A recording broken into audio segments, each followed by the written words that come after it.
বিজ্ঞান বলে একজন প্রাপ্তবয়স্ক সুস্থ পুরুষ একবার সহবাস করলে যে পরিমাণ বীর্য নির্গত হয় তাতে 40 কোটির মতো শুক্রাণু থাকে। লজিক অনুসারে মেয়েদের গর্ভে যদি এই 40 কোটি পরিমাণ শুক্রাণু স্থান পেত তাহলে 40 কোটি বাচ্চা তৈরি হতো। এই 40 কোটি শুক্রাণু মায়ের জরায়ুর দিকে পাগলের মতো ছুটতে থাকে।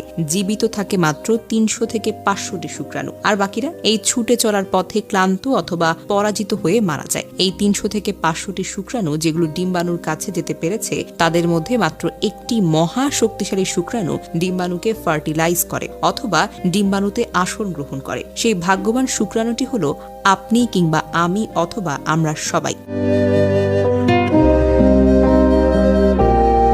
কখনো এই মহাযুদ্ধের কথা আপনার মাথায় এসেছে?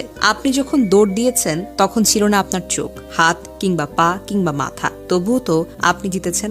আপনি যখন দৌড় দিয়েছেন তখন আপনার ছিল না কোনো সার্টিফিকেট, ছিল না মস্তিষ্ক, তবু আপনি জিতেছেন। আপনি যখন দৌড় দিয়েছেন তখন আপনার ছিল না কোনো শিক্ষা, কেউ সাহায্য করেনি আপনাকে, তবুও তো আপনি জিতেছেন। আপনি যখন দৌড় দিয়েছেন তখন আপনার একটি গন্তব্য ছিল, সেই গন্তব্যটিকে উদ্দেশ্য ঠিক রেখে একা একাগ্রচিত্রে দৌড় দিয়েছিলেন। শেষ অবধি আপনি জিতেও ছিলেন। বহু বাচ্চা মায়ের পেটে নষ্ট হয়ে যায় কিন্তু আপনি মারা যাননি, পুরো 10টি মাস পূর্ণ করতে পেরেছেন। বহু বাচ্চা জন্মের সময় মারা যায় কিন্তু আপনি টিকে ছিলেন। বহু বাচ্চা জন্মের প্রথম 5 বছরেই মারা যায় কিন্তু আপনি এখনো বেঁচে আছেন। অনেক শিশু অপুষ্টিতে মারা যায় কিন্তু আপনার তেমন বড় কিছুই হয়নি।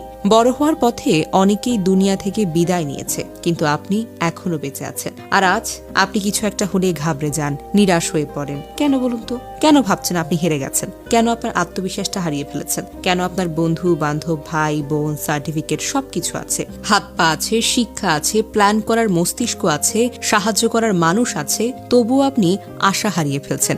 যখন আপনি জীবনের প্রথম দিন হার মানেননি, 40 কোটি শুক্রাণুর সাথে মরণপণ যুদ্ধ করে ক্রমাগত দৌড় দিয়ে কারো সাহায্য ছাড়াই প্রতিযোগিতায় একাই জয়ী হয়েছেন, তাহলে আজ হতাশ কেন? কেন আপনার লাইফ থেকে কেউ চলে গেলে আপনি মেনে নিতে পারেন না? কেন আপনি কিছু একটা হলেই ভেঙে পড়েন? কেন বলেন আমি আর বাঁচতে চাই না? কেন বলেন আমি হেরে গিয়েছি? এমন হাজারো কথা তুলে ধরা সম্ভব, কিন্তু আপনি কেন হতাশ হয়ে পড়ে আছেন? আপনি কেন হারবেন? কেন হার মানবেন? আপনি শুরুতে জিতেছেন, আপনি শেষেও জিতবেন, মাঝপথেও আপনি জিতবেন। নিজেকে সময় দিন, আপনার মনটাকে প্রশ্ন করুন কি প্রতিভা আছে আপনার। মনের চাওয়াকে সব সময় মূল্য দিন, দেখবেন আপনি জিততে পারবেন। শুধু নিজের মনের জোর নিয়ে যুদ্ধ করতে থাকুন, দেখবেন একদিন আপনি জিতে যাবেন।